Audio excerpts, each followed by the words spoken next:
제10장 모든 사람을 참여시킴.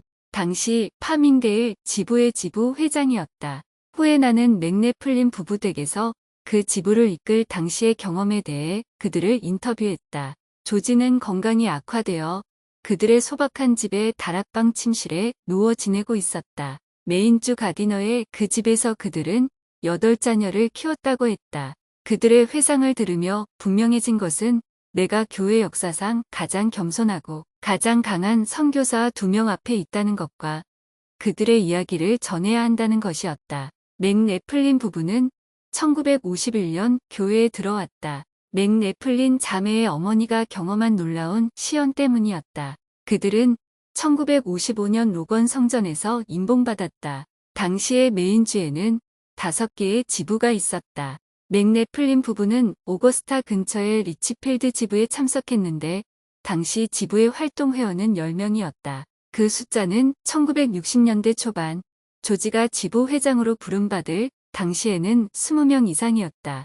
1962년 이 지부는 오거스타 교회의 다른 지역인 파밍데일에 그들이 손수 지은 작은 건물로 이사했다. 우유 배달 트럭 모는 일을 한 조지는 이사한 지 얼마 되지 않아 파밍데일 지부의 구역인 메인주 내륙의 넓은 지역에서 어떻게 교회를 성장시켜야 할지 알기 위해 이틀 동안 금식과 기도로 주님께 간구해야겠다고 결심했다. 둘째 날, 조지는 시골 길에 우유 배달 트럭을 세우고 조용한 곳을 찾아 왕국을 건설하고자 하는 그의 열망에 대해 주님께 간절히 기도드렸다. 트럭으로 돌아오면서 그는 영을 통해 자신과 지부 회원들이 해야 할 일을 알게 되었다. 다음 일요일 성찬식 말씀에서 조지는 지부 회원들에게 자신의 계획을 설명했다. 맥네플린 자매는 그날 말씀이 자신이 들어본 것 중 가장 영감을 주는 영적으로 충만한 말씀의 하나였다고 회고했다.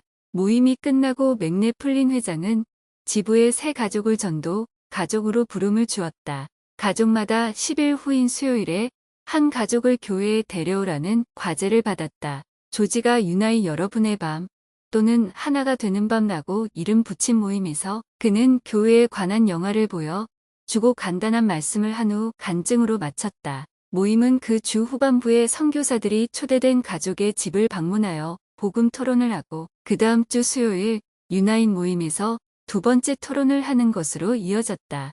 그들은 이 가족들을 일주일에 2번, 즉 교회에서 1번, 그들의 집에서 1번 만났다. 이는 그들이 침례를 결정하거나 교회에 대해 알아보는 것을 중단하기로 결정할 때까지 반복되었다. 한 가족이 떠나면 전도 가족은 다른 가족을 다음번 유나이트에 데려와야 했다. 첫 번째 유나이트이 되었을 때 전도 가족들은 각자 한 가족을 데려왔다.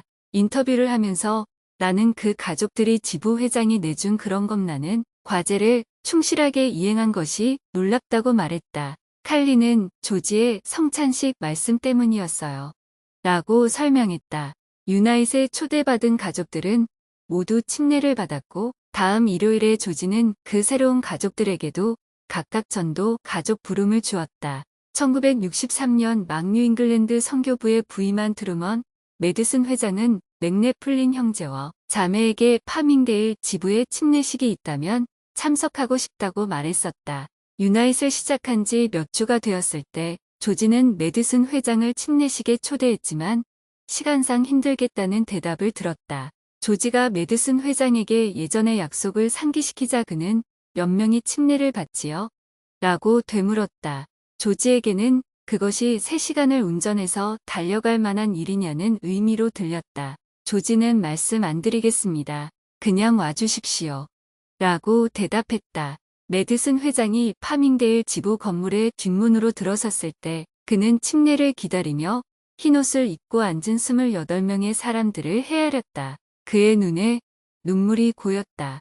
그는 낮은 목소리로 조지, 내 일생에 이런 광경은 다시 못 볼 거예요. 라고 말했다. 조지는 아니요. 또 보실 겁니다. 라고 대답했다. 더 많은 사람이 침례를 받고 전도 가족으로 부름을 받자 지부 회원들은 유나잇의 방식을 바꿔야 했다. 예배당에서 교회를 소개하는 영화를 보여주는 동안 다른 교실에서는 각 단계의 선교사 토론이 진행되었다. 그래서 한 가족이 전주에 그들의 집에서 두 번째 토론을 했다면 수요일 밤에는 세 번째 토론을 가르치는 방에 참석하면 되었다. 그 해에 파밍데일 지부에서 451명이 침례를 받았다. 다음 해에는 190명이 교회에 들어왔다. 나는 아주 작은 지부에 그렇게 많은 사람이 들어왔는데 어떻게 그들을 교회에 남도록 하셨습니까? 라고 질문했다. 우리는 그들에게 몰몬이 되는 방법을 가르쳐야 했어요. 라고 칼린이 대답했다. 그들이 어떤 사람들이었는지 아셔야 해요. 대부분은 가난했고 교육을 많이 받지 못했지요. 칼린과 조지는 말 그대로 통나무집에 살면서 낡은 천 조각을 나무 틈에 끼워서 바람을 막아야 했던 어느 가족을 떠올렸다. 그들은 신앙에 충실했고 나중에 자녀 넷이 모두 대학을 졸업했답니다. 지부회장으로서 저의 일은 그들에게 말씀을 하고 공과 가르치는 법을 가르치는 것이었어요. 자녀들에게 복음을 가르치는 방법을 가르쳐야 했습니다. 지부를 꾸려나가는 것은 보좌들의 일이었지요. 제 일은 새 회원들이 더 강한 회원이 되도록 훈련하는 것이었어요. 라고 조지가 덧붙였다. 후에 힌클리 회장님이 가르치신 회원 유지라는 관점에서 보면 이들 새 회원들에게는 친구가 있었다. 그들은 친구를 통해 교회에 오게 되었고 자신들도 친구를 데려왔다. 그들에게는 책임이 있었다. 침례를 받은 다음 일요일에 그들은 전도 가족으로 부름을 받았다. 다음 유나잇의 다른 가족, 그리고 또 다른 가족을 데려오는 단순하고 분명한 부름이었다. 그리고 그들은 친구들이 선교사들과 함께 복음을 공부하는 동안 계속해서 그러한 개념을 배우고 친구의 학습을 도우며 하나님의 선한 말씀으로 양육되었다. 5년 후인 1968년 12사도 정원회의 해롤드 비리 장로님이 메인주 오거스타 스테이크를 조직하셨다. 초대 고등평의원 12명 중에서 10명이 파밍데일 지부에서 1963년과 1964년 사이에 침례를 받은 형제들이었다. 메인주의 교회를 그러한 궤도에 올려놓은 비전과 신앙이 있었던 조지 맥래플린과 그의 보좌들에게 스테이크 회장단 부름이 온 것은 아니었다. 회중 가운데 있는 우리에게 누군가 다가와서 스테이크를 이끌도록 부름을 받지 않은 것이 마음 상하지 않느냐고 물었어요. 칼린이 회상했다. 조지가 끼어들었다.